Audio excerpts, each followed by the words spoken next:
Good morning, students. So we are discussing about the topic actually chemical coordination. So in this chapter we discussed about these various endocrine glands and its secretions and its functions. So accordingly, today we are supposed to discuss regarding this one of this endocrine gland. It's known as thyroid gland, right?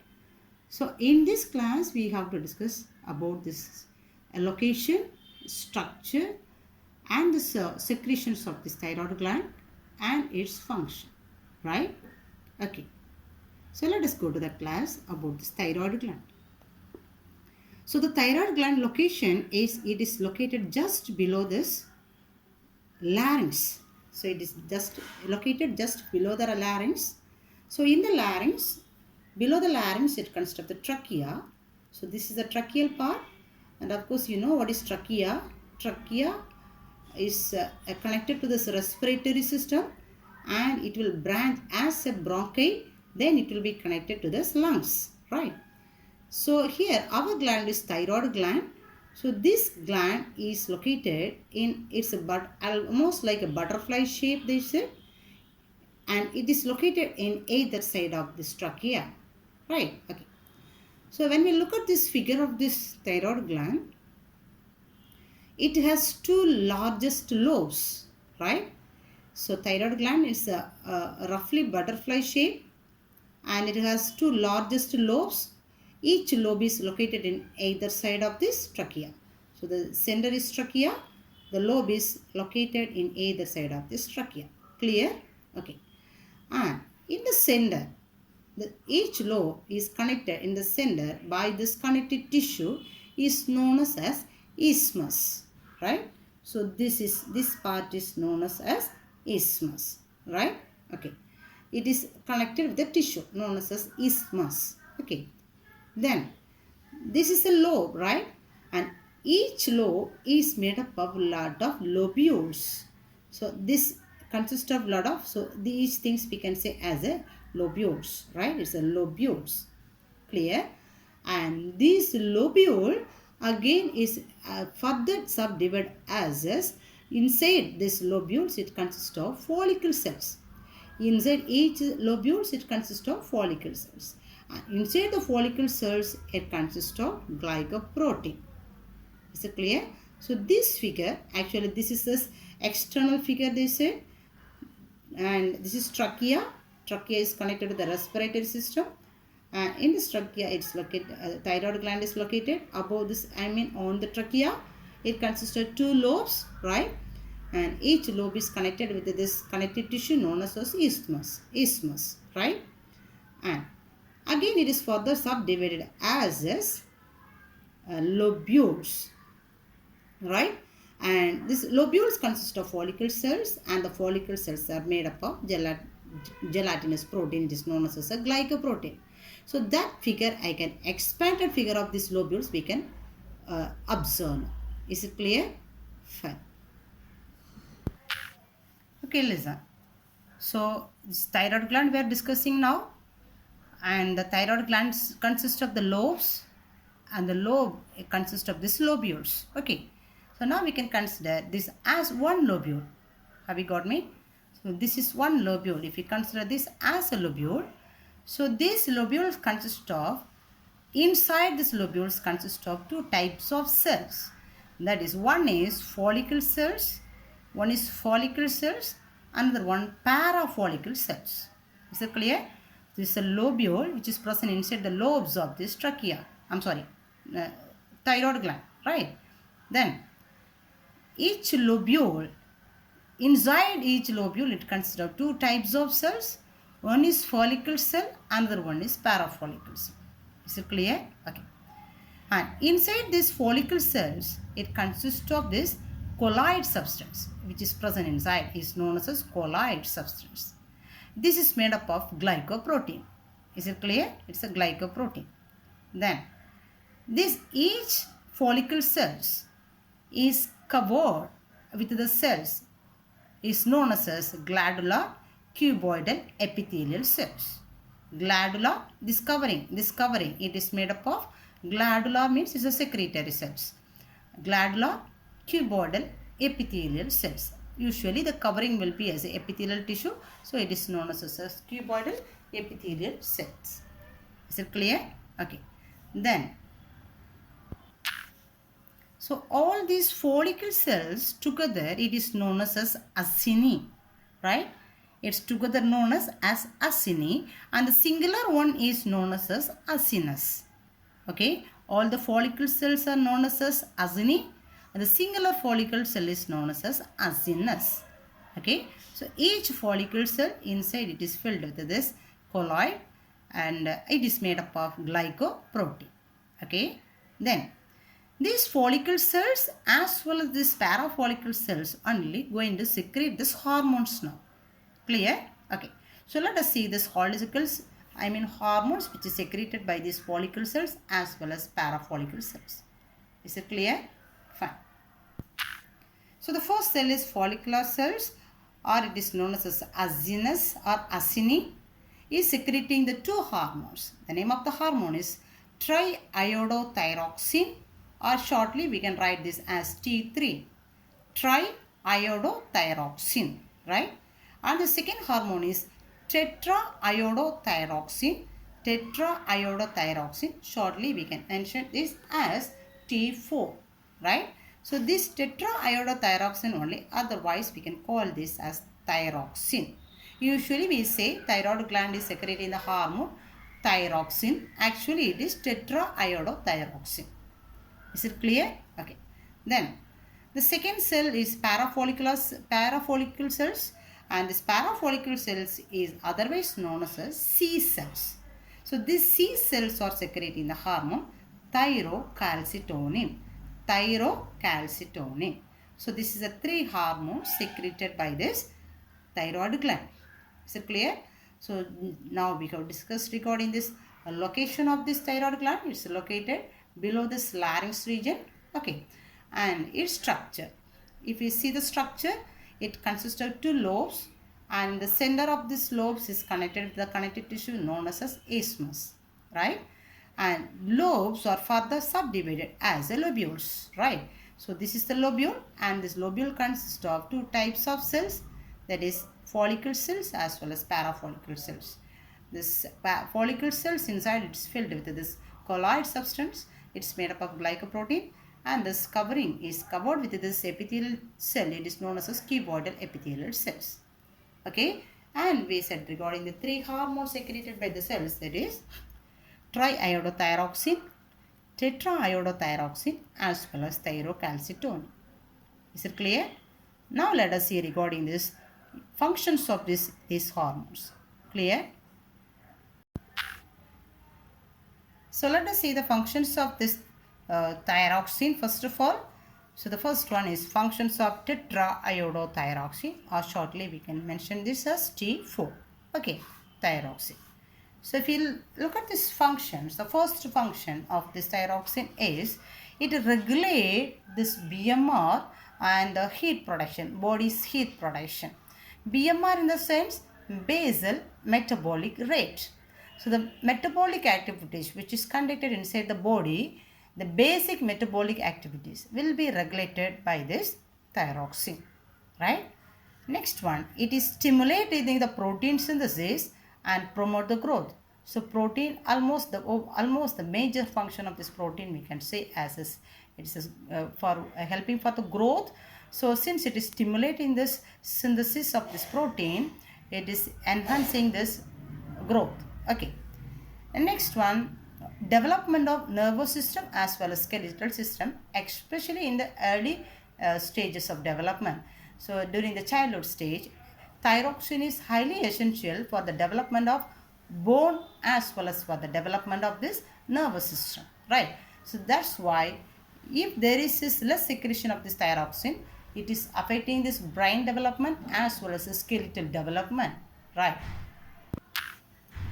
Then it is useful for the maintenance of blood pressure. So the body's blood pressure will be maintained by the help of this thyroxine. Next, it is used to reduce this serum cholesterol level. So cholesterol leads to this various defect in this human body. That's why the thyroxine is a major hormone useful to reduce this blood cholesterol level, right? Then it is useful to maintain this gonadal function. So gonadal function in the sense we can say, and gonadal this functions of this testis as well as this ovary. So this gametogenesis formation as well as for this hormone synthesis or sexual development, everything will be maintained by this secretion of this thyroxine, right? And thyroid gland is actually one of the largest gland in the body, and it is one of the major the hormone which is secreted by this thyroid gland. Also it is involved in the major functions in the body. That's why hormones of the thyroid gland are often called the major metabolic hormones. So it is thyroxine is mainly involved in the specific functions of this body, right? And now we have discussed about these few functions and specific functions which is maintained by this thyroxine. Is it clear? Now let us see about this the functions of thyrocalcitonin, which is secreted by this parafollicular cells or C cells. Is it clear? Functions of thyrocalcitonin. So the major functions of thyrocalcitonin is it is regulating this blood calcium as well as phosphate level. So this blood calcium level as well as the phosphate level will be maintained by this thyrocalcitonin. Is it clear? Okay. Then its thyrocalcitonin activities just against this parathyroid gland secretion, right? So that's why it is mentioned. It opposes the effects of parathyroid hormone. So parathyroid gland is secreting the hormone. So that is parathormone. So its activity is, so the thyrocalcitonin activity is just opposite for the function of this parathormone hormone. That's why it is opposes for the function of this parathyroid gland. Is it clear? It is about this the functions of this thyroxine as well as thyrocalcitonin. Okay, fine. So this is regarding this the feedback mechanism of this endocrine system, especially this negative feedback mechanism we could say. So I hope you know already about this feedback mechanism that we have discussed in this pituitary gland also. So feedback mechanism in the sense, as we said already, so in the body this internal environment should be maintained in the constant level. So whatever secretions in the body, it should be maintained in the constant level. So that we could say as a homeostasis, right? And so it should be maintained in the constant level, or else it may lead to this defect in the body, right?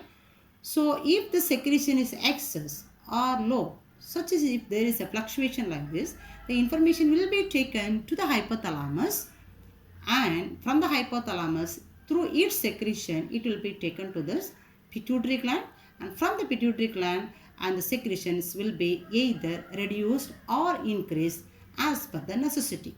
So that is known as actually negative feedback mechanism, right? So the here also the thyroid gland also it is applicable. The negative feedback mechanism will be applicable in the thyroid secretions also, right? So let us see how it will be maintained, right? So as we say, the thyroid gland is secreting the hormone thyroxine, right? Okay. Then in case, so if we look at this figure, so this is hypothalamus. Hypothalamus is a master gland for the pituitary gland. So usually we say the pituitary gland is the master gland because it is controlling the secretion of other glands in the body, right? But pituitary gland secretion will be controlled by the hypothalamus, which is present in the brain, right? So hypothalamus is releasing two factors as we said already, that is releasing factor as well as inhibitory factor. Okay, so these factors will come to this pituitary gland. So pituitary gland is already, we said, it is discussing these hormones, and 8 hormones. 6 hormones are secreted by this adenohypophysis and 2 hormones are secreted by the neurohypophysis. Is it clear? Now let us see here. So this is like hypothalamus, and this is pituitary gland, this is thyroid gland. Okay, so hypothalamus is releasing one releasing factor first of all, that is known as thyrotrophin releasing hormone. thyrotrophin releasing hormone TRH. So this TRH goes towards this pituitary gland now. Is it clear? So when this TRH come to this pituitary gland, this will stimulate the pituitary gland to secrete the hormone is known as TSH, means thyroid stimulating hormone. So this thyroid stimulating hormone secreted by the pituitary gland will be transferred towards this thyroid gland. Okay, so it stimulates this thyroid gland to secrete this thyroxine hormone known as thyroxine, right? So this thyroxine will be taken towards this target organ and it will carry out its own functions. Is it clear? Okay. So that we can say as a stimulatory effect, which is mentioned in this green. It is mentioned as a stimulatory effect because it is stimulated by this hypothalamus. Hypothalamus is stimulating the pituitary gland. Pituitary gland is stimulating the thyroid gland to secrete thyroxine, right? Okay. In case if this thyroxine level is excess, it leads to hyperthyroidism and it may lead to hyperthyroidic diseases. Understand? So to avoid this, it is maintaining this constant level in the body. So how it will be maintained? If the secretion is low, the information will be taken to the hypothalamus. So it will send this information to the hypothalamus to reduce the secretion. It is negative. So here actually stimulatory effect, it is released this thyrotrophin releasing hormone. So if it is excess, this information is given to the hypothalamus as a negative information. That's why it will start to release this thyrotrophin inhibitory hormone. Thyrotrophin inhibitory hormone. So the inhibitory hormone will be taken to this pituitary gland. So pituitary gland will secrete less amount of thyroid stimulating hormone. So this thyroid stimulating hormone level will be reduced and that's why the thyroxine level also will be reduced. So it will be maintained and in a constant level. Understand? So this is known as a negative feedback mechanism. As per this mechanism, the proper thyroxine level will be maintained in the body and the proper functions also will be maintained by the thyroxine, right? Okay.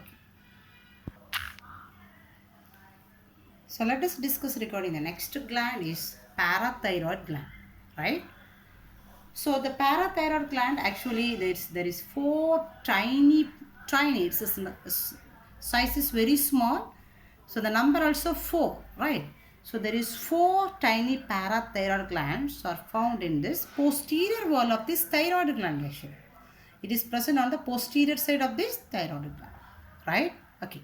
And so this gland consists of these 2 types of cells. One is chief cells, another one is occipital cells. Chief cells as well as occipital cells. The chief cells are secreting the hormone, parathyroid hormone, or otherwise we could say as a parathormone, right? Parathormone also. So this occipital cells hormone is actually, it is not clear yet. That's why it is mentioned as it's one of this unknown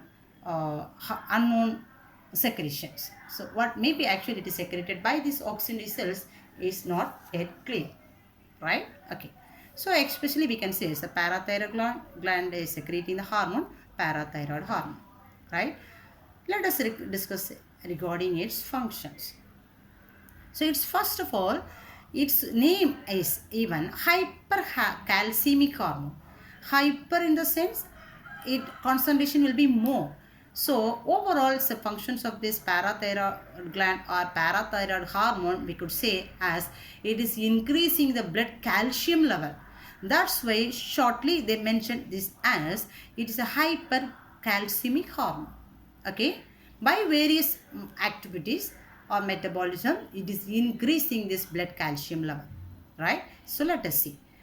And this next one, it is maintaining this calcium and phosphate homeostasis. Homeostasis means, as we said, maintaining the constant internal level, internal environment, or else we can say maintaining the constant level of this calcium and the phosphate in this body is known as calcium phosphate homeostasis.